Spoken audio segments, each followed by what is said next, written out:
folks. You're listening to the Jobs Podcast. I am your host, Tim Hendricks. Your time is valuable. I'm not going to waste it. Let's get right to the interview.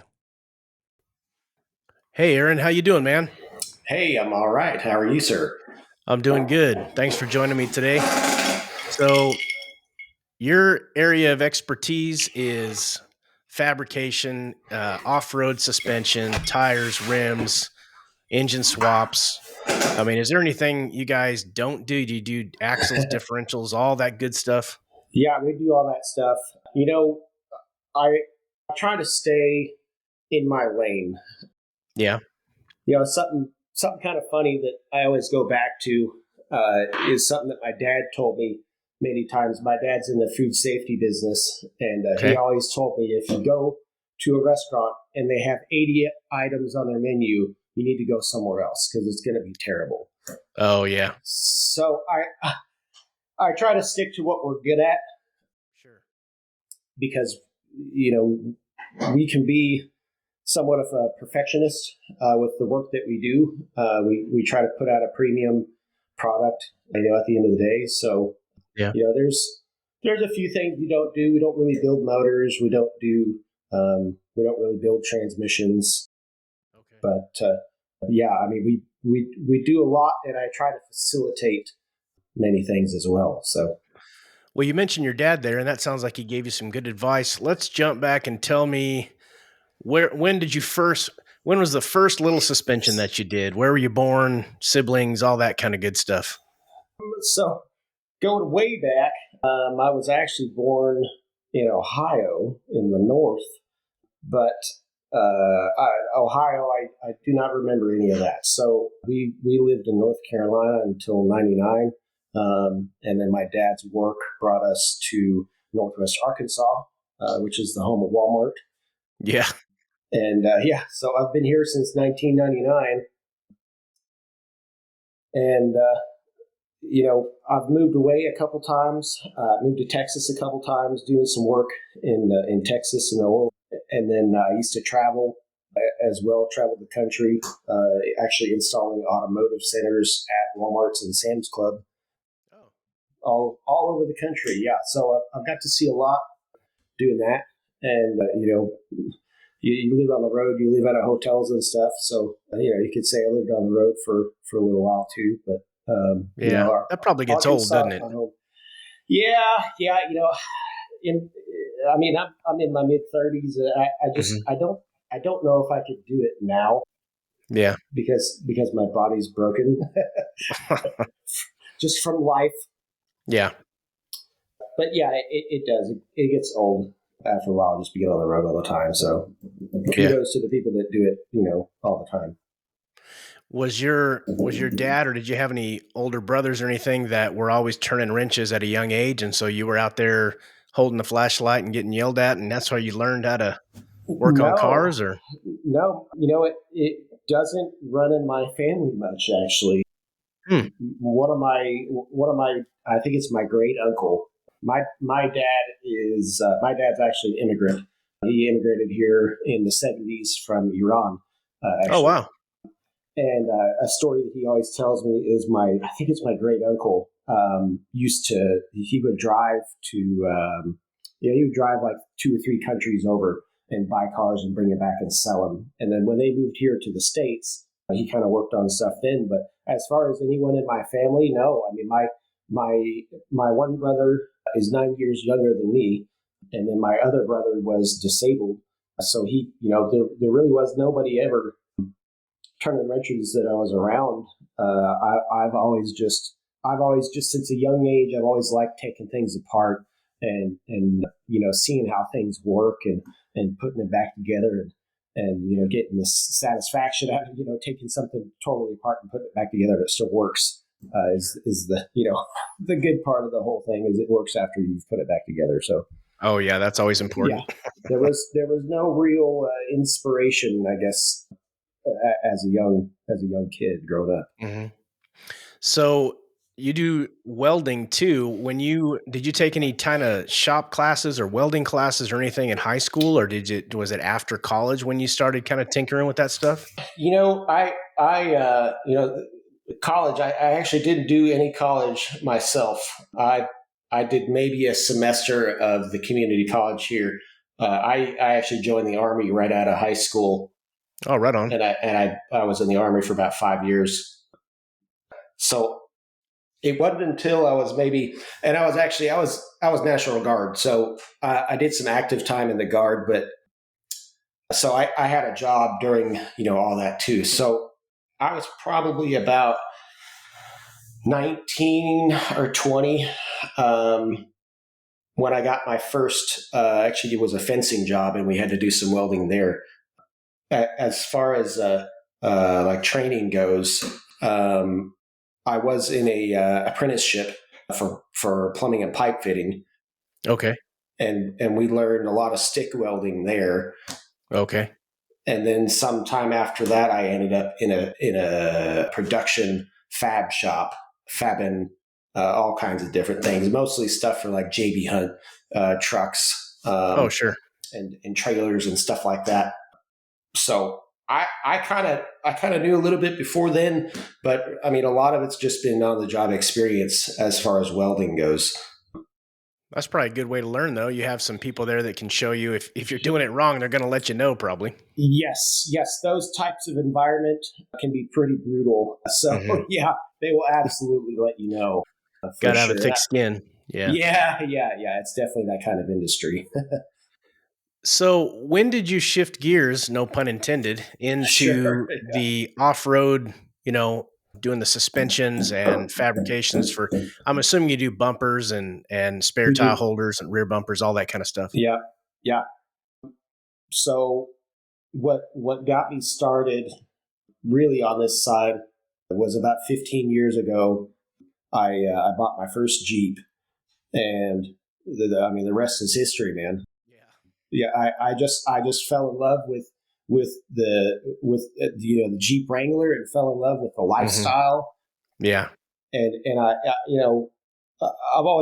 always had wanted a Jeep. I always thought they were really cool, And in fact, before that, I remember going to the tow yard.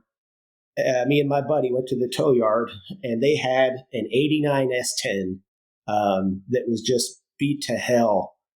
And I think I gave him like $300 for it, Nice. and we towed it home. It didn't run. We found out that somebody did some unkind things to the gas tank, Okay. so it needed a new fuel pump. So we put a fuel pump in there, did some redneck stuff, and made it run. And that thing was actually dubbed the redneck roller coaster. And we had a lot of fun in that thing. And that was really what got me started down the off road path. Yeah. And then I bought a Jeep, and and I started, working on my own Jeep, and started hanging out with people that loved working on Jeeps and loved going to wheel and off roading, and then I'd always wanted to work for myself, and finally, myself and a buddy of mine, were like, hey, let's start doing something, and so we started working on other people's Jeeps in the garage at his house, and that's really where it all started, was in a garage. The thing about the Jeep lifestyle and folks that are into Jeeps, and I've never owned a Jeep myself. I'm a Toyota guy. I've had an Yeah, old Land Cruiser, and now I have an old first gen Sequoia that I just love that thing, those are great. Yeah, you can't go and wrong a with Toyota. and an older Tundra and whatnot. But I've always liked the Jeeps for two main things. The one is the catalog of accessories and aftermarket is just Oh yeah, off the charts. it's You insane. can Oh yeah, you can think of something and five people have already got it and it's for sale. yeah, And the other thing about yes, Jeeps is that Jeeps, they're like the owners are like this brotherhood that I mean, it's kind of like the Land Cruiser it's guys, but they're a it's much smaller yeah, number. it's But really a yeah, cult. yeah, it almost is. And everybody's like, hey, I think I know that guy. And then they just start, rattling off all the accessories they can see on your vehicle. And Yeah, it yeah, really is kind of fun to watch from the outside. But yeah. s- Yeah. Go ahead. No, I was just going to say, so the Jeep thing, I'm not surprised when people say that that's what got him into off-roading stuff because it seems like such a common thing. You get that Jeep bug and you get the aftermarket accessory, lifting, tires, everything, and you just Yes, can't stop. So, it happens. It happens. I've got guys that come in to my shop, and everybody's got a story about mhm, their Jeep that they have, and the Jeeps that they have had, and so many people come in and they're like, oh yeah, this is my 10th Jeep, and right, or they have 8 more at home. Maybe only half of them run, but right. you know, so yeah, that really is the great thing about Jeeps is there's you see a blue Jeep running down the road with red wheels and this bumper and that bumper, and you're like, man, I know that guy. I don't know his name, Right. but I know that Jeep. Yeah. So that's the cool thing about them is how much customization you can do to them to make it your own. Yeah. And Toyotas, there probably isn't quite as many support for No, Toyotas as there is Jeeps, right. There's not. but Yeah. the Toyotas are right there, man. There's so much with those, and the first probably 3 or 4 years that I was in business, was mostly Jeeps. That's what I kind of stuck to more. That's what I Hmm. knew the best. But then started slowly progressing into the Toyota world, and then even breaking out from there. But Yeah. Toyotas are great, man. They're over engineered. Yeah. I had to replace the starter on my first gen Sequoia, which has the 4.7 liter in it. Mm-hmm. And that starter, you got to take the intake manifold off, and it's buried down there. Man, I tell you what. Yeah. But I will say this: even though that was a beast of a job, I have 283,000 miles on my Sequoia, and that was the original Wow. starter. Wow. So Wow. it had the original date stamped on it from 2001, and I thought, all right, That's amazing. I was cussing that engineer as I was laying across my engine Yeah. digging into that, Yeah. but I had to Yeah. tip my hat to whoever designed that starter. So That's amazing. Yeah. if someone wanted to kind of follow in your footsteps, and a lot of people out there like to do things with their hands. I myself have been tempted to go to Harbor Freight and get a little $99 welder just to see how I Yeah. can Yeah. glue metal together essentially. Sure. What kinds of, you mentioned some of the good training that you got when you were working in some of those fab shops. Yeah. Is it Would it be more advantageous to go and take some kind of formalized training before, or does it just depend on the person? Yes, I think it depends on the person. I think it depends on how you grew up, where you grew up, what was around you. If you grow up with, say your dad is a welder, Hmm. you're probably going to learn how to weld as you're younger. But Yeah. for somebody that wanted to really get into welding and you don't you have a little bit of experience with it but not much, it it really is a good idea to go get formal training at some sort of welding school because they're going to teach you the ins and outs of everything, and you're going to learn all the lingo and what to do and what not to do, and then from there, some of those schools will help you actually find a job afterwards, and Oh yeah. you just learn a lot more of the technical stuff. Things that I mean, some of it I probably don't even know now, or have known and forgotten. Hmm. Because I don't weld every day anymore. We do a ton of welding, but TIG welding is really where it's at anymore. That if you were going to go to school to learn any type of welding, TIG welding would be the one. If you were going to only pick one process of welding to do, TIG welding would probably be the one. Now Just I'm going to show my ignorance on welding. Is TIG yeah. welding the one that you use with gas? So TIG welding does use gas. Don't ask me what it stands for because I don't remember off the top of my head. But you've Yeah. got MIG welding is with a lead that spits out a wire, right? Oh yeah. That's MIG welding or flux core welding. There's also flux core welding which is the same thing. It's a wire feed, but it doesn't use gas. The wire is actually shielded. And Okay. then MIG welding actually uses a gas mixture. And then TIG welding also uses a gas mixture, but you have a little stick of tungsten that you sharpen into a point, and then you've got a filler rod. So, Okay. and then depending on the type of machine you're using, you've also got a pedal, and the pedal turns your lead on or puts power to your tungsten, and then you've got a filler rod. So you've got to use your foot and both hands to do TIG welding. Is welding, you talked earlier that your body's kind of suffered some ramifications of, using your hands to work. I can Yeah. see in some of these positions where if you're welding over your head or hunched over something for Oh hours yeah. at a time, Yeah. you do you know your local chiropractor pretty good or I do. I go 3 times a week. there you go.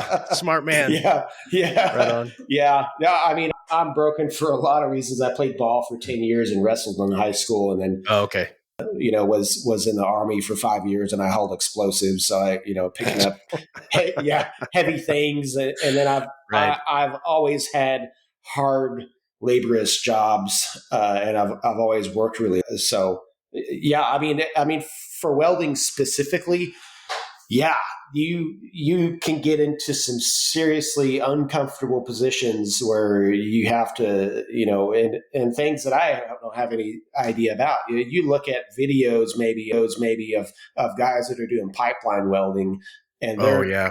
they're laying in the mud and they're soaked in water and they're upside down and they're welding overhead, which is the worst.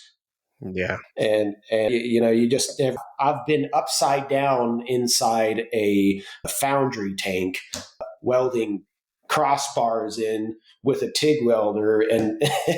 it's not fun. Or and then you got guys that, I used to do iron work, and I mean, the highest I've been is 30 feet in a boom lift, but some of these guys are 100 feet in the air in a boom lift that sways 20 feet, side to side, and you're up there swaying and trying to make a weld.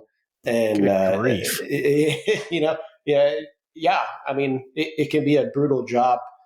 It's cushy when you're in a shop. When you're Sure. in a shop doing production welding, fab work, that type of stuff, Hmm. it's you have a lot more ways to be comfortable, which is Sure. really one of the most important things in welding is trying to be comfortable. Well, you said something a second ago that I've heard from almost everybody that I've interviewed. You talked about how it's hard work and you work hard. And I think Yeah, that's something that, you're in a position now where you're successful. You've got your own shop. You guys are kicking butt. Your name's out there. People know who you are, especially in yeah, the off-roading world. But yeah, you had to pay your dues. You had to work hard. You had to sacrifice your body and time and absolutely. and grind it out a little bit. But now you're reaping the benefits of all of that hard work. Yeah, sacrifice is the big word there, Tim. It really does getting far enough ahead in probably any industry Yeah, takes a lot of sacrifice. It does, and especially if you're running a small business, it does, man. It takes all the sacrifice. And I'm I don't have kids. I don't have like a huge family here. I've got my girlfriend and I've got my dog. So I'm lucky enough in that aspect that I don't, I guess I don't have more responsibility, in that side of things. So sure. I have the luxury of being able to put, all of myself into my business, but it Hmm. does, man. Some weeks you don't get paid. Right. I mean, that's just part of it, especially when you're starting out. Those are, you eating ramen and butter spaghetti noodles, Yeah. on the weekends, because it does. It takes sacrifice, your time, your blood, your sweat, and Hmm. your body, in this industry, especially for sure. And in any small business, Yeah. time is money, and yeah, it can be hard. It can be hard for sure. I've talked to a couple other small business owners and there's a big benefit that also has a big drawback. The big benefit to being the small business owner and being the boss is that you get to make all the decisions. Yeah. But, and it's a big but, all of the responsibility is on your shoulders. And so if you're willing to take on that challenge, the sky's the limit. But you have to understand it's going to mean longer days. Sometimes you got to work weekends. You got to miss certain things because you're trying to grow your business, and that's just part of the deal. So, Yes, yes, absolutely, man. That is the thing. You work for yourself, so you don't necessarily have someone to answer to, except when you're in a retail type of business. Of course, your customer is your boss. But yeah, I mean, once you get to a point where like me, I've got a manager that manages my shop, and so that leads me to be able to talk to customers and do the business side of things. But yeah, I mean, you can, hey, I'm going to take today off and go hike in the woods. If you're at a point where you can do that, yeah, you can do that. Nobody's going to tell you, no, you got to come into work today. right. you know but like you said, at the same point, sometimes you've got a project that's got to get done this week, and you got 40 hours to work on it, and you've got all these other things to do. Well, yeah, you're going to probably be working some 16-hour days to to meet that deadline, to get that out so that you can continue being able to reap those benefits. Mm-hmm. So it's kind of a give and take, I think, with Sure. any small business. So for sure. Yeah. If you if you could go back in time, let's say go back 15, 20 years, and this question sometimes I don't even like to ask it because a lot of times I find that the journey that people went through was what made them successful. Yes.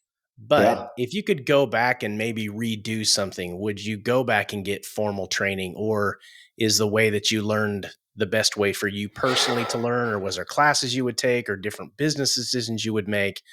Anything that really stands out that you kind of wish you could undo if you ever look back? Yeah.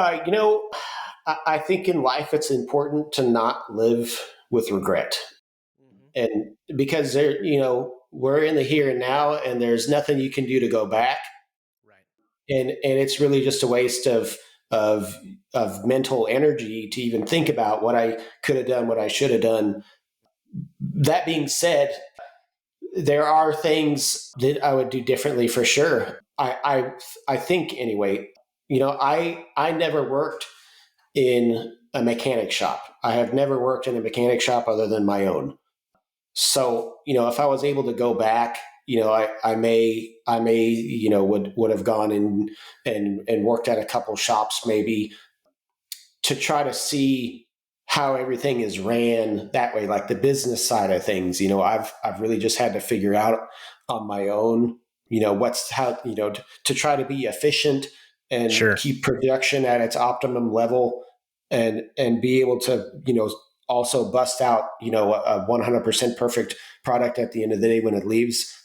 It probably would have been nice, I think, to have been able to work in some of those shops, to be able to read those different things.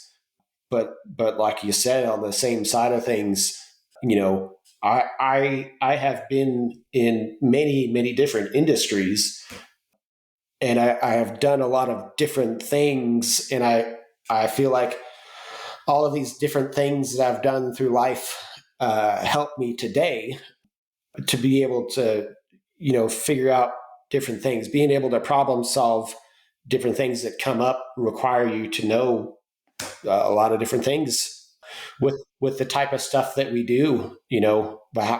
Making things work. That's the big thing about what we do is modification.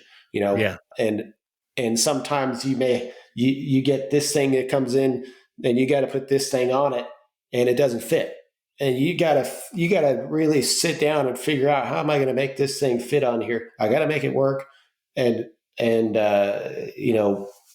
you got to sit down and figure some of these things out. But I would imagine you run into a scenario pretty often where, all right, if I put constantly. this bumper here, but then it's going to interfere with the wheel and he wants a lift, and then I've got to make sure there's clearance, and then the approach angle, and When you turn the Yeah. wheels on the Yeah. front, do they rub?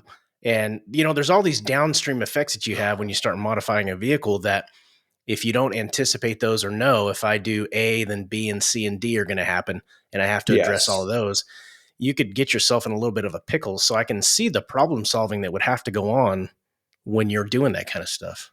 Yes. And there is no type of formal training that will teach you those things. None Right. of it. That's I mean, experience, isn't it? it's experience. It really is.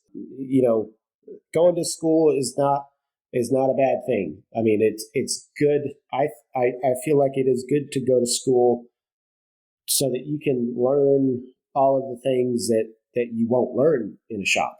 When Right. you get to a shop, you're there to work. I mean, you're there to learn too, but that shop's going to want you to work and be productive and move stuff out the door, and you're there to make money. Yeah. So going to school and learning all the things that they teach you in like an automotive setting can be very important to learn. Or you can just go start working in a shop and be an apprentice. Right. We've got that too. You'd have to do it when you're young enough, and I don't know if it's possible in today's economy, but Yeah. you got to work for cheap, and no one's going to pay you $25 an hour if you don't know nothing in a shop. Right. Thank God for So YouTube because I've learned a ton on how to yeah, work on my vehicles on YouTube. that's the other thing. Yeah, YouTube, the old YouTube mechanic. Yep. I mean, we use YouTube too. Even the great big manufacturers, these guys, they've put out YouTube videos on how to install their products. Right. So YouTube really is a tool now. There's a lot of misinformation out there too. Oh yeah. So you got to be able to use reasoning to try to figure out which guy doesn't know what the hell he's talking about, and which one does. And same goes for forums. But yeah, it's amazing what you can learn just from watching a 20-minute video on YouTube. You also have to know your limitations, not only with your skill set, but your tool set. And I've had a few instances Yes. where afterwards I thought, you know what, I should not have tackled that. I made it work somehow, but I ended up spending more and it took 3 times as long as just taking it to a mechanic. So, Yeah, you but know, but now you've got good memories now. well, I've also got some scars on my knuckles. So that's another thing. That's for another conversation. But yeah. what No, that's accurate. talk to me about give me a kind of a snapshot. Let's say it's a Tuesday morning, your alarm goes off, you get up, you drive to work, you're drinking your coffee. What is a Mhm. typical day for you like when you come into the shop? You know, things certainly change day to day. Mondays, for example, Monday mornings are for inspections. Okay. So we may have 15 vehicles outside that we're waiting to work on. Some of these vehicles are here because we're waiting on parts. So we get a vehicle in, we do an inspection, and then we figure, okay, for the repair type things that we do, we inspect it, then we order parts, and then it goes outside, and we wait for those parts to come in. But Okay. like I say, for a Monday morning, from when we open like 8 o'clock to noon is for inspection. So any vehicle that's outside that needs to be inspected will come in. Anything that comes in, whether it's here for upgrades or it's here for an engine swap or axle swap, whatever it's here for, whether it's an upgrade or repair maintenance, we do an inspection on it. If it's a vehicle we have never seen before, we inspect the whole thing. I mean, we look over everything that can move, pop, break. I mean, anything you can put your hands on, we look it over, mostly as a courtesy to the customer. So that there's not any surprises. Sure. They may not be aware So something's wrong. they may not know that something's wrong, and it's our job to let them know that, hey, these bushings are wore out, or your pinion bearings are loose and you need to rebuild the rear axle, or this shock's leaking, or your rear main seal's bad, whatever the case may be. When people bring us their vehicles, they putting their trust in us to tell them, that, hey, you have this problem, you need to fix Yeah. this. And it may not be urgent. It may be, hey, you need to fix this in 6 months or a year, or hey, your wheel's about to fall off. I don't recommend that you drive this right now. Right. So and both of those things happen. They happen all the time. So I mean, week to week, Tim, it just varies because there's so many projects that we have that are in different phases. And so we have long-term projects, and then we have our short-term stuff that's just kind of day to day. This is a 1 day job, this is a 3 day job. So as far as when I get to the shop, I come in and I check I sit down at my desk and I check my emails and my Hmm. voicemails and see if I've got anything there. I might check on shipments. What am I getting delivered today? What do I need to make space for on the rack? We get deliveries just constantly from UPS, FedEx, and my distributors have their own routes that they drive. Right.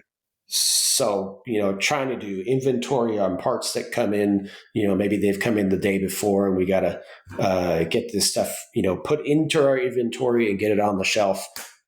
And, and then from there, like I say, I have a shop manager that kind of keeps things on track, gets the guys going. But, as far as management goes, I use a shop management software that everything is categorized. So, we've got categories for vehicles that are not in the shop yet or not even in the parking lot. And we've got ones that are in line.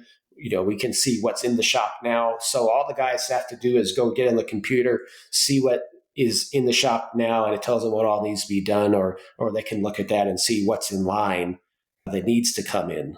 That's pretty slick. You would have to have that with so many moving parts, quite literally Oh, moving yeah. parts, that, yeah, you'd lose track Yes. of something. Yeah. Yes, yeah, everything is recorded, and everything is on. You pull it up on the screen and you can see everything. You can see what needs to be done, what has been done. You got technician notes, you've got advisor notes. So you know if a note needs to be taken, like this vehicle doesn't have any oil in it or whatever, we usually put that on the vehicle. But the vehicle came in and it had an engine code, we're going to record that in there, because if it came in with an engine code, we need to either fix that, or when it leaves, we need to make sure that engine code's not there because of something that we did. So it helps for many things, that software. Do you break down the different guys that work for you? Do you have guys that, okay, this is the guy that works on the long-term projects. This one's getting the suspension's going to be rebuilt. I don't know if that would take 4 or 5 days depending on parts. Sure, I sure. mean, do you have guys that will this is the long-term project guy and this is the guy that just busts out all the small stuff, or this is the welder, or does everybody kind of jump in and just do whatever needs to be done whenever it needs to be done? Yes and no. So, Okay.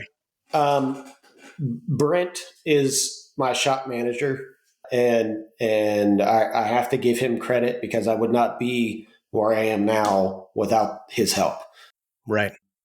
And so, and between me and Brent, we really complement each other, because he's really good at all the things that I'm not. I mean, I'm a very decent fabricator, but Brent blows my doors off, man. I got to be honest. Brent is a way better fabricator than I am. He's been doing it a lot longer than I have, and so when it comes to, you know we do like a lot of roll cages. I have some experience bending tube, but not a ton. I've built a couple, like go kart frames out of some tubing, and done some other things, but it's not what I'm the best at. It takes a lot of practice and a lot of skill to be able to do those things. And Brent's got it. And we've got software for that too, for bending tube. and he knows that. So when it comes to bend and tube and a majority of the serious fabrication that we do, that really falls on Brent. So, and then I've got a guy. His name is Angel, and he's my body guy. So we do body work and we do paint. I don't do a ton of it. I don't normally, if somebody just needs a paint job, I'll probably send them to a different body shop. Paint is a whole new world. That's a Oh whole yeah, man. yeah. And I I don't even want to touch it. I'm great with a spray can, and some decent primer, but when it comes to sanding a car down and making sure all the lines are perfect and getting that nice sheen and gloss, by the time it's done, that's I don't. It's not me. I don't even have So, to tell you the guys that do that they're artists, man. That is oh, amazing to see absolutely. somebody. Yeah. Oh, yeah. I mean, it really is. I mean, it really is an art. Um, and it can be mediocre, and it can be amazing. I mean, um, so Angel does that stuff for us. When we're doing a full build, we do restorations and we do resto mods, and right now we're working on one that's a ground up build. We're literally building from the ground up. He does a lot of that stuff, even just little stuff. Just this week we did a repair on a Jeep's hardtop, which is fiberglass. They had a little crack in it. They had to clean that up with some fiberglass repair stuff and slap a little paint on it, and it looks great. Send it out the door. So those are my two main guys. When I so and then we've got another guy. So our third guy is Scott. His name is Scott, and he's not been with us very long. Scott has been with us maybe 2 or 3 months now, but he's young. He's one of those guys that I was talking about earlier. That's kind of an apprentice. But Scott's 21 years old, and walked into my shop one day, one afternoon, and was looking for a job. And the type of business that I'm in, the specific, not just automotive. There's tons of automotive shops. There's tons of mechanic shops, but there are not a lot of shops, at least not in my area specifically, that do exactly what we do. And so I really I've had a lot of people that come and are looking for a job, but for me, I've got to be picky because we really try our damnedest to put out the best product we can possibly put out, and having the guys that can do those things is really hard to come by. Somebody that takes pride in the finished product, that once it's done, they step back and they go, oh my God, I did that. That looks amazing. Yeah. It's hard to find those types of people. Right. A lot of people just want a job. They just Yeah. want to come to work 9 to 5, have an hour lunch, and go home to their wife and kids. And there's Mhm. there's nothing wrong with that. There's nothing Right. wrong with going to work, putting in an honest day's work, and going home. There's not anything wrong with that. But the type of work that we do requires passion, and it requires grit. And when this guy walked into my office and said he was looking for a job, I got to be honest. At first, I just kind of brushed him off. I was like, people come in here all the time. They want a job, but most of them are just mechanics and they're parts changers. That's not the type of work we do. We're not parts changers. We don't just throw Right. parts at stuff. We're not replacing water pumps and alternators. So, this guy walks in and he hands me his resume, and I'm looking it over, and he's talking, and he's telling me that it would be a dream for him to work at this type of place, and and so I'm looking at his resume, and at the time, I wasn't really hiring. I actually had another guy that was working for me that was actually a machinist, and we have some machining tools in the shop for fabrication that he was really good at operating. So I wasn't really looking to hire another person, but I ended up sitting down with Scott and kind of picking his brain and asking him questions, and he was telling me some things about what he does, and he seemed to have that passion for this type of work, and so one of my guys had come in and needed some help looking at something. And so I had already told Scott that I wouldn't really hire, and he says, "Yeah, I'm gonna go ahead and go." And I say, "No, give me a second and just wait just a minute."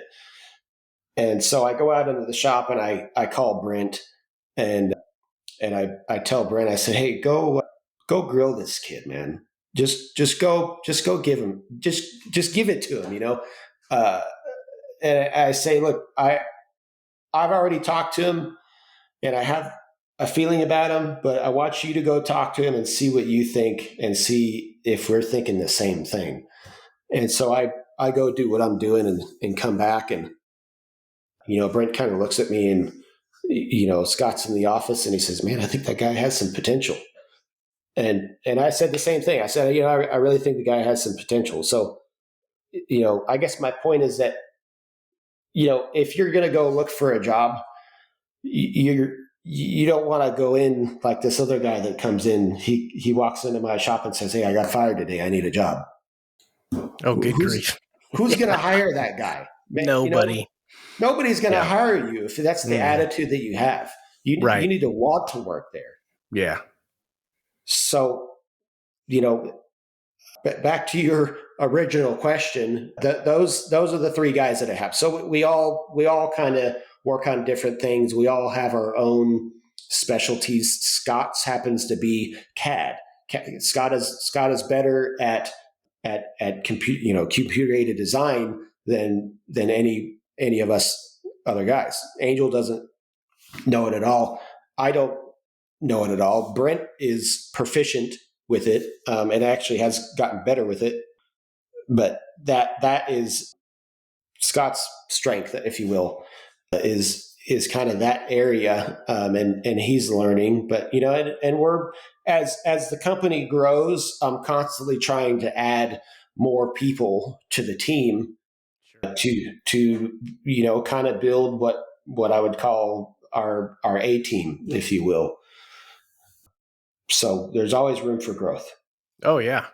There's a balance too between growing too fast but then also offering Yes, more services and more stuff, and that's yes, something that every business just has to figure out as they go along. yeah. So, You don't want to outgrow yourself right. for sure. You don't grow too fast. The best way to do it, I think, really is is to when you're expanding, don't expand until you're busting at the seams or you've Right. got $20 million in the bank, whatever. Yeah. Well, kudos if you got $20 million. You're doing Yeah, something right. yeah, yeah. Sure, sure. Yeah. Hey, what do you like most about your job? If someone just said, "What's the one thing that you like the most?" You know, for me, it's probably the people. Yeah. I get to talk to a lot of people, and I've got people that call me from you know not all over the country, but I mean I have people that call me from different states. I've had people call me from 4 states away, from or maybe five. I've had people call me from Florida and Louisiana, and we've got vehicles in the shop right now that are from Memphis, Tennessee. That's 10 hours away, and so I get to talk to all kinds of different people, and even with my suppliers and my distributors, um, those guys are all over the country, and everybody has. Everybody has something interesting, to say, and and then in the business, it's cool to be able to have somebody come in with an idea of what they want. They don't even, maybe it doesn't even exist, but they have this idea. And Yeah. so they come to us and say, "Hey, I have this idea. Can you make it a reality?" And we make it a reality. We make, you know, it's not all glorious. Sometimes it's nitty and gritty and the work sucks, but Right. well, when the guy comes in and says, "I have a dream," and we can make that dream a reality for somebody, and by the time it's done, this guy comes in and is just blown away by what we've done. Mhm. That's what does it for me. As a customer, I've taken, my Sequoia is just a lowly Sequoia, nothing fancy, nothing, rock crawling or whatever. But I found a local powder coating guy and my rims were looking pretty rough. And I was pricing new rims and man, methods are nice, but good grief, they're proud of those, man. They sure are. Yeah, And my stock rims were structurally good, but I just didn't like them cosmetically. And this guy gave me a price I couldn't believe.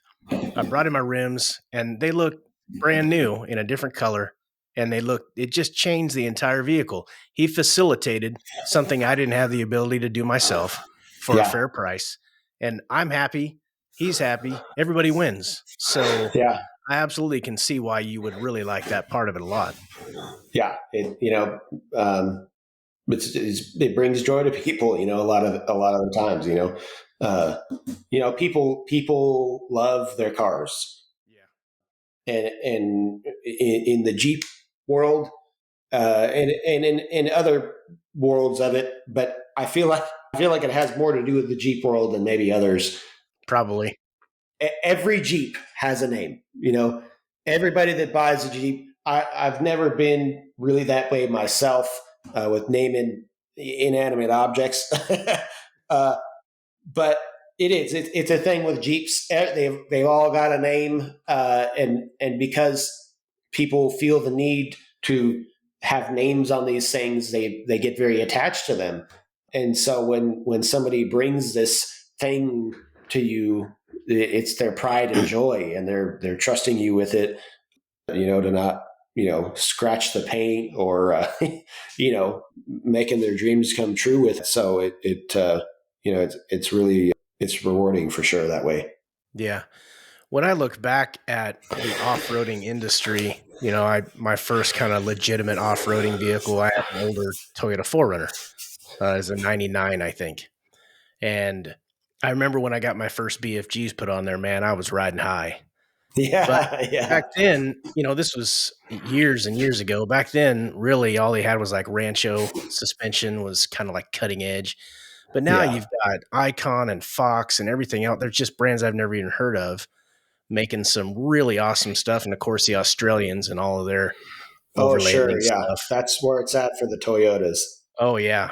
But what technological changes or advancements have you seen anything that really stands out to you as like, man, this is like a game changer as far as the off-roading industry goes? Yeah, man.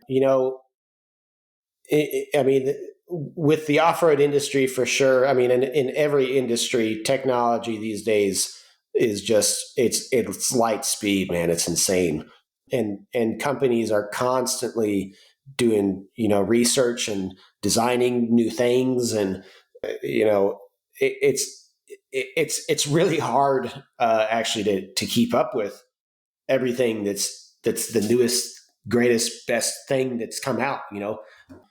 Which is why it's really nice to be able to go to these expos like the SEMA show. SEMA show is over 1 million square feet of the latest and greatest. Jeez. And so if you don't go to things like those, you don't always see it up close and personal. But so it's hard to pick out one specific thing, but us particularly the guys at the shop, a couple of us at least are really into like off-road racing, like Ultra 4 Oh, racing, for okay. example. Is Ultra 4 is like a mix between desert racing and rock bouncing. It's like you put those two together and you build this badass car, and a lot of innovation has come from these cars, I think.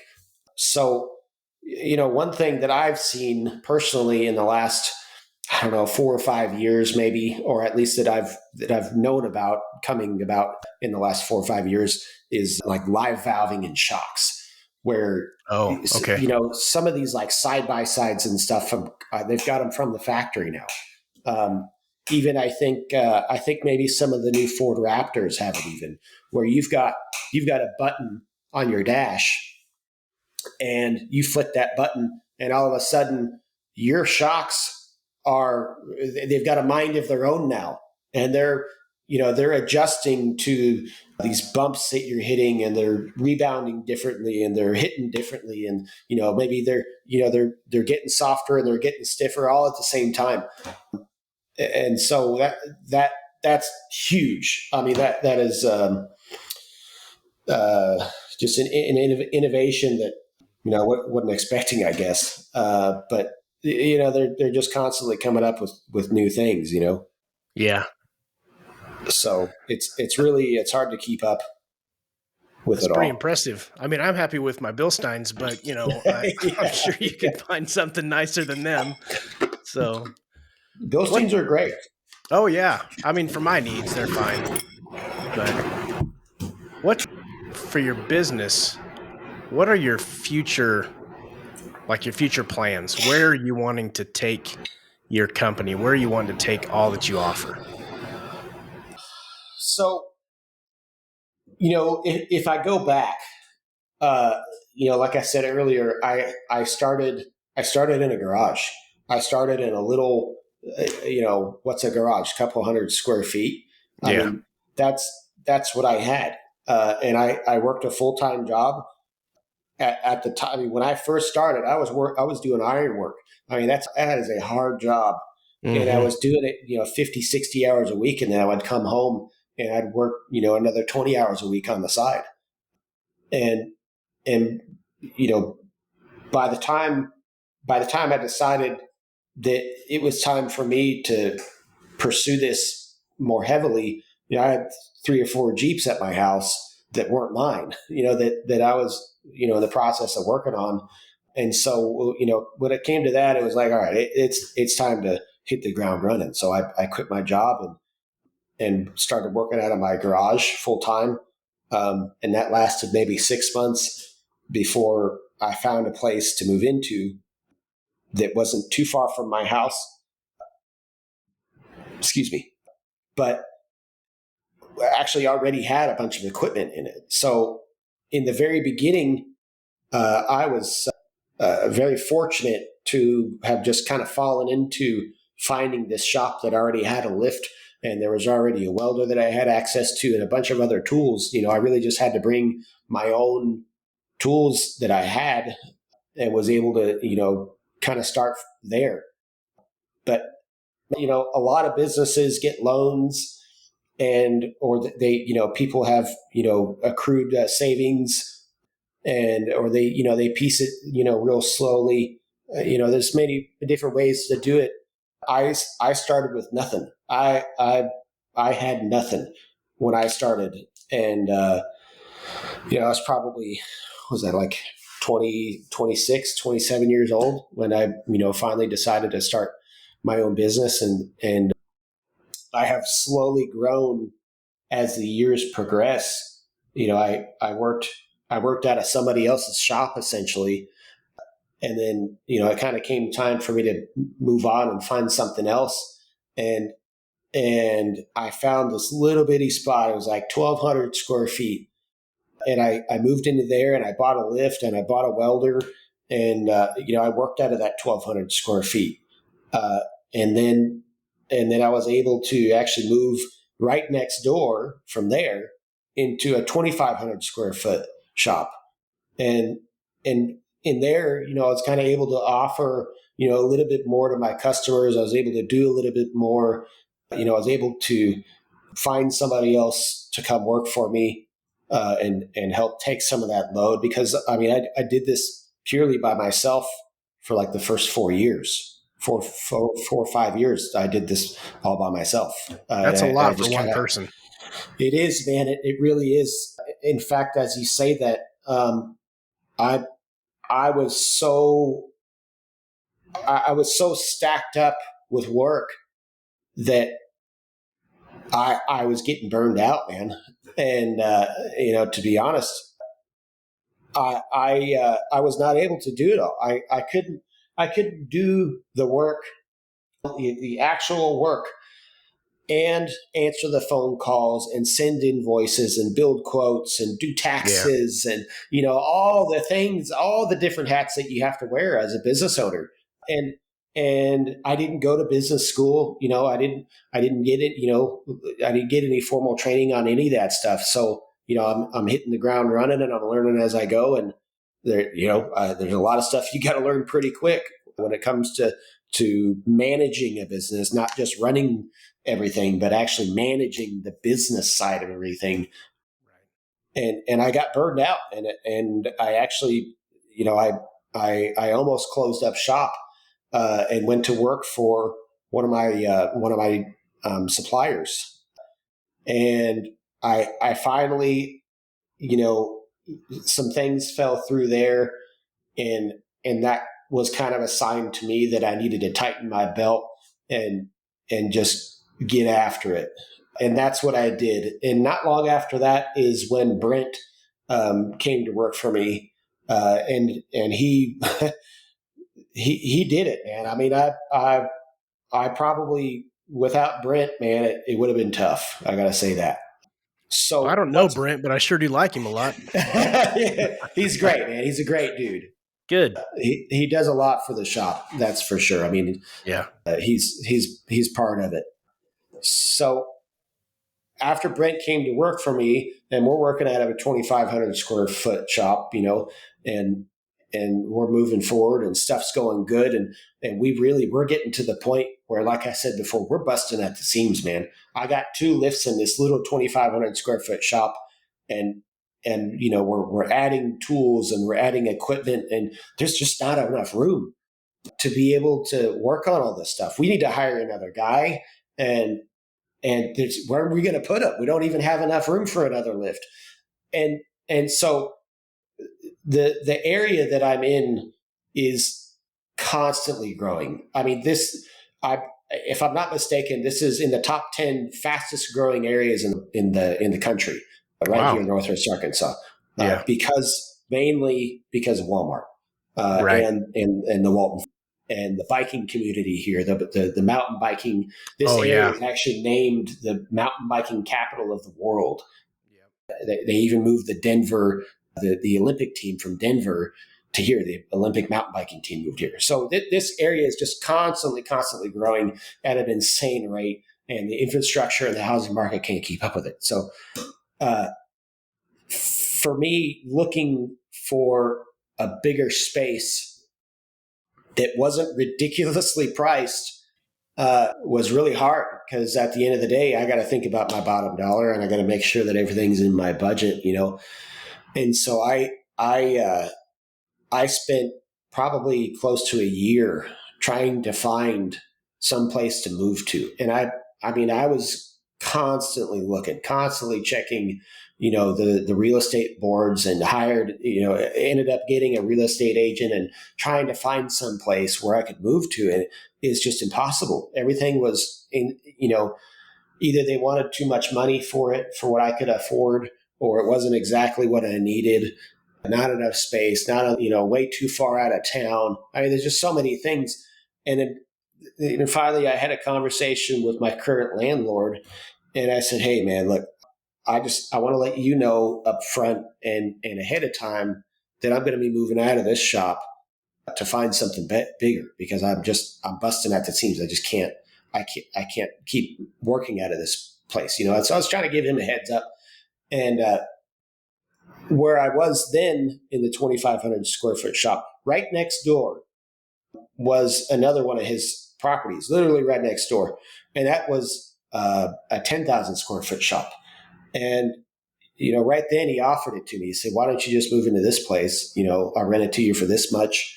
And you know, and that's what we did. We went from 2,500 square foot to 10,000 square foot in about a month. Nice. So that's been the best thing, that happened so far was really, when you move a shop, it's I'm sure you've moved houses before. It's the Oh worst yeah. thing ever. Moving a shop it's worse. It's terrible. Yeah, You I'd don't imagine. realize how much crap you have until Yeah. you have to move it all, right? Well, and Uh, everything is heavy in a shop, so Oh yeah, it's yeah, terrible. Luckily we had a forklift, so we were able to move all that stuff over a lot easier that way. yeah, But getting everything set up in this building we moved into, it didn't have any 220 power anywhere. We had to run air lines, we had to do all these things just to be able to get in there. But so and now that's where we're at. We're in this 10,000 square foot shop, and we're making it work. But in the next couple of years, we'll probably be in the same situation where we're starting to bust at the seams. We've added all this equipment. I've added a manual mill, and I've added a lathe, and we recently purchased a CNC plasma table, nice. and we've got a 10-foot brake press and 3 lifts, and we're constantly adding more fabrication equipment. A paint booth. We bought a paint booth recently. And so we continue to add all these things. There's not going to be enough room for the vehicles, you know. So in the future, the plan is to try to get into some production type work. So to where we've got maybe 4 or 5 guys that are working on the repair and the upgrade and the fabrication side of things, where we're building vehicles, and we're doing our resto mods and restorations and putting lifts on, and that's one side. And then we get another team of guys on the other side to start doing production on bumpers and just different things that maybe we see, because like you said earlier, man, there's 1,000 different companies that make the same damn thing. Oh yeah, And yeah. everybody's got grab handles and bumpers. They all look a little bit different. So the market's just so saturated with those types of things. You really have to kind of you have to do a few things. You got to be able to compete with the pricing and be able to put out a premium product that's, in my opinion, that's made in the U.S. and that's not imported from China with Chinese Right. steel, Yeah. which is, at the end of the day, 90% of it is inferior. At least, Oh yeah. any of the what I like to call Chinesium that I have seen personally has always been an inferior product. Yeah. So, you've got to be able to buy this material at a good price so that you can sell it at a good price. And your product better be better than the next guy's, and at the end of the day, man, it doesn't matter how good or bad your product is. If you don't have good advertising, it doesn't matter. Yeah. I tell you, I agree with you 100% about the American made stuff. Yes, you can save some money if you buy something from China, but where you lose out is you put it on your vehicle and it looks good and you're happy with it. Let's fast forward 2 years. That thing is a Oh, yeah. rusted, it's a piece of Yeah. junk and it doesn't last. And if you would have just ponied up a little bit more right from the get go, you would be much happier in the long run and you'd have a much better product strapped to your vehicle. So, Yeah. you know, Yes. I absolutely Absolutely. agree. Sometimes you got to wait and spend a little bit more, save your pennies, but it's worth it in the long run. So, Yes. I believe in keeping the dollars local whenever yeah. possible, Yep. and especially keeping your dollars in the United States to keep the jobs here. I really think Right. that's important. Yeah. And I believe that 90% of the time you're going to get a better product. Sometimes you Yeah. don't have a choice. Sometimes Right. that part is going to come from China, whether you like it or not. Right. And if it doesn't come from China, maybe it's coming from India, or it's coming from Korea or Vietnam. There's a lot of lot of products that you don't have a choice. That it's going to come from another country, like differential gears, ring and pinions, those stuff. It's almost impossible to buy in the U.S. They're getting cut in India, they're getting cut in Korea, and then they're getting shipped back. So yeah, it's tough, man. But we try, and I try to keep the money that we spend and the money that customers are giving me to spend in the U.S. Yeah. Because it's just better. I got a question for you, but I think I already know the answer to this, but I'm going to ask it anyway. You kind of alluded to it earlier. If What's the best advice that you can give someone on how to deal with failure? Oh, in life in general, is full of failures, and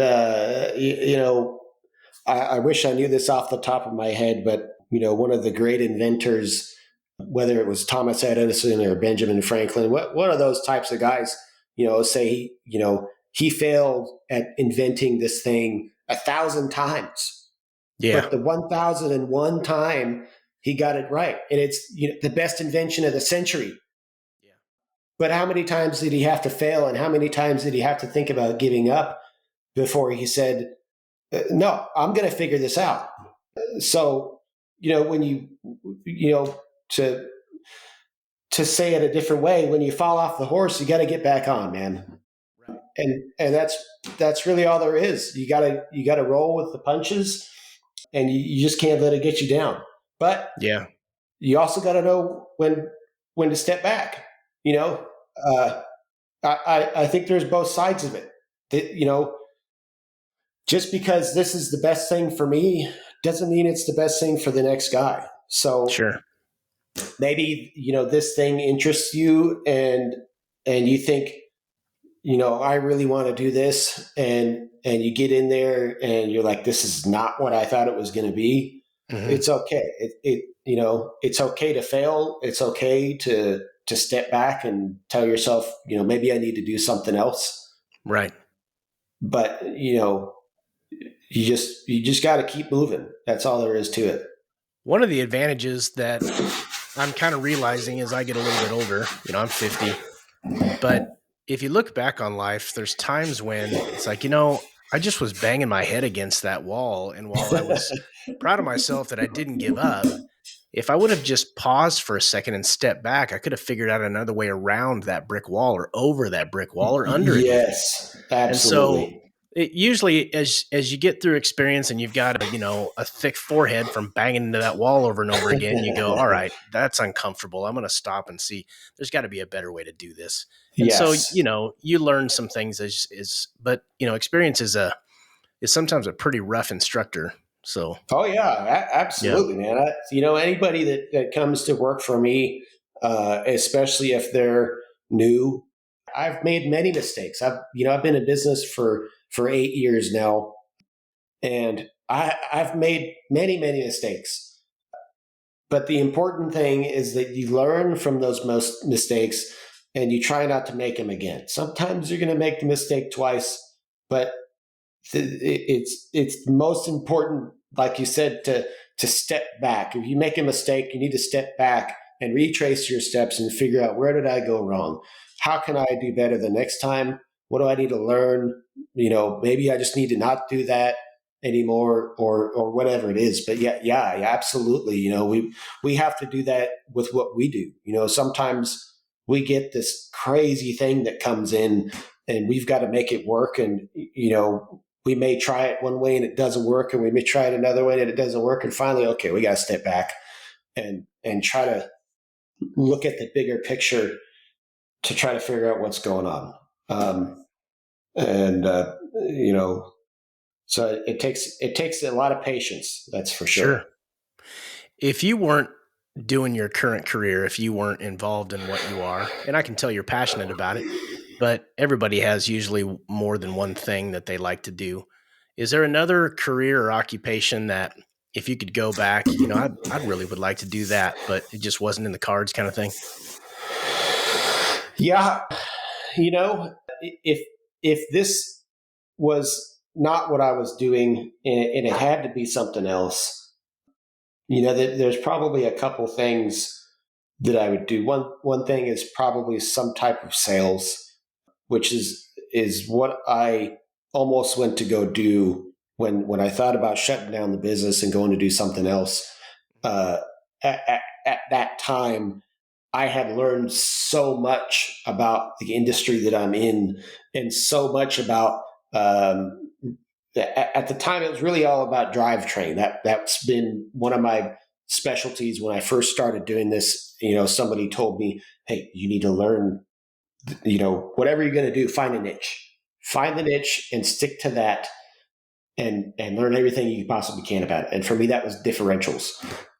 So I was going to go work for a company that does that. They're a differential company. That's what they do. I know the product really well, and so I thought, hey, I can talk about this stuff all day long. So maybe I'll just go sell it, and it would have been good money.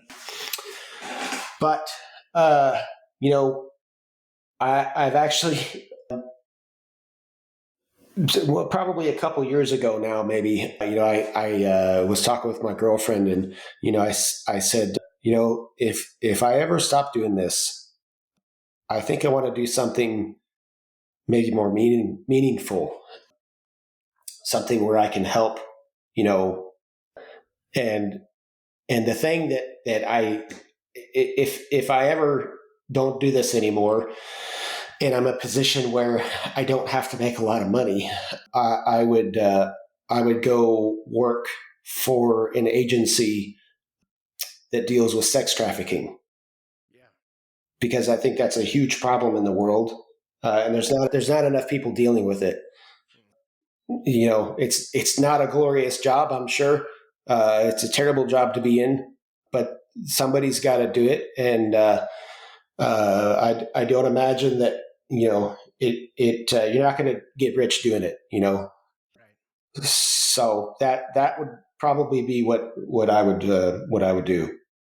That is an excellent answer, and I'll be honest, it wasn't the one I was expecting. So Yeah, yeah, yeah, yeah. the Sure. the salesman thing. It's interesting to hear someone that says they want to go into sales and they want to be because they're knowledgeable on it. A lot of times I hear people talk about sales because there's a lot of money in it. But I've gone into car dealerships or whatever to buy something, and I've just spent a few hours looking over the product that I'm interested in. And I go in and I can tell within a minute that I know more about the product than the salesman does. And it's like, I don't Yeah. believe a word you say because you've just told me three things that if you just read your own brochure, you're wrong. So it's really great. Exactly. Yeah, Yeah. I've had that same experience with car salesmen myself, where Yeah. you can tell right away. You can tell this guy doesn't know a damn thing about what Right. motors under that hood. So if you're You listening to ask, this yeah. and you want to be in sales, you got to know what your product is. You don't have to know Yeah. everything, but at least read the brochure. You got to So, know everything, man. And right. I personally, I think it's important that if you don't know what you're talking about, you tell somebody. People call me all the time and want to know. They just want to know things. They want to pick my brain because I've been doing this for a long time, and I've created. People have found out that they can call me because we really know what we're doing. We know what we're talking about. Yeah. So people call me all the time, asking me different questions and asking about, hey, can you do this? Can you do that? And sometimes I don't know. And, if I don't know, I'm going to tell you I don't know. But Yeah. I'm also going to tell you that I'll figure it out, Right. because that's, that's life, man. For Sure. me, Sure. I have had to figure things out on the go, because that's, that's how I've learned. And that's how I've got to where I'm at, is by learning on the fly Yeah. and researching and figuring it out. And that's really, for me, that's a lot of it is just kind of sitting back and figuring it out. So yeah, I think it's important to know what you're selling, because if you don't know what you're selling, how do you know that what you're selling is the right product for the person that you're selling it to? Right. You know, I would much with rather have, if I call a salesman and I ask him 10 questions and there's 2 he doesn't know, I'd rather him just say, man, I don't know the answer to that, but I will find out and get back with you, and then actually do so. Guess who I'm going yeah, to call the next time I'm interested in a product, or right. guess who I'm going to recommend? That guy. Yes. So Yeah, exactly. Yeah, it yeah, goes a it's long so way. easy. It's so easy to be good in sales, I think. But what do I know? I'm not a salesman. Who I'm just a knows, man? Who customer, but knows? yeah, I don't know. Yeah. Hey man, this has been an awesome conversation. I can see why you're successful, because your passion comes through loud and clear Thank with you. Thank you. with your off-road stuff and the mechanics and the welding and everything. It's pretty easy when you talk to somebody within a few minutes to know, are they just doing this because it's a job and they're kind of good at it and they don't really like it, Yeah. or do Oh they yeah. eat, sleep, and breathe this stuff? And you're one of those guys that's just, you're looking at catalogs on your days off and you're talking with your Sure. buddies about it, and you do it on the weekends. So I really enjoy talking with people like that. Yeah, like I said, man, it's a lifestyle. It really is. So Yeah. yeah, I mean, and I do it. I don't just work on these things. We live it. We all have our own off road vehicles that we take out, and we get on the trails just the same as our customers do, and we're right there beside them. Yeah. So it's great to be able to be on both sides of it, and I do love what I do. Well, thanks for letting me represent the Toyota guys, even though I know you're a Jeep diehard. Yeah, It's, yeah. we'll pull each Yeah. other out of a ditch when we see each other, right? Yeah, absolutely, man. That's all that matters. And all that Yeah. matters is that we all collectively hate the Honda Ridge lines. Well, my father-in-law has one of those, but he's a retired Oh, farmer, no. so I'll cut him some slack. But yeah. Hey, Yeah, yeah. thanks. There's different strokes for different folks. Oh yeah, it has its place, just not on the trail. So, Sure, absolutely. Yeah. Aaron, thanks so much, man. This was an awesome conversation. I really enjoyed talking with you. Yes, sir. Thank you so much for having me. Man. This has been great. Yeah, and before we go, what's the name of your business? It is Rock Brothers Off Road. And you're it, located it, where? we're in Rogers, Arkansas, Okay. right in Central Rogers. If you look it up on Google, it's Rock Brothers Off Road and Custom Fabrication. And like I said before, man, I get people that call me from Dallas and from Memphis and from South Louisiana and Florida, and sometimes these people are just passing through, or whatever. They got family here, but it surprised me really the first time it happened. But anymore, people call me from 6-7 hours away, and I'm like, all right, let's make this happen. So yeah, it's cool. They'll But travel for quality, man. They'll travel for yeah, quality. yeah, that's what we do. That's what we do. So yeah, we have a lot of fun doing it. But yeah, Good job. no plans of moving anytime soon right now. Uh, so yeah, Right on, man. Thanks so much, buddy. We'll talk to you soon. Have a good day. thanks again, Tim. See you later. Bye. And that wraps up another episode of the Jobs Podcast. Thank you so much for joining me today. Hopefully you found that interesting. As always, I wait until the end of an interview to ask you to like, subscribe, and share. I feel it's important that I earn that support from you. Thanks again, and we will see you on the next one.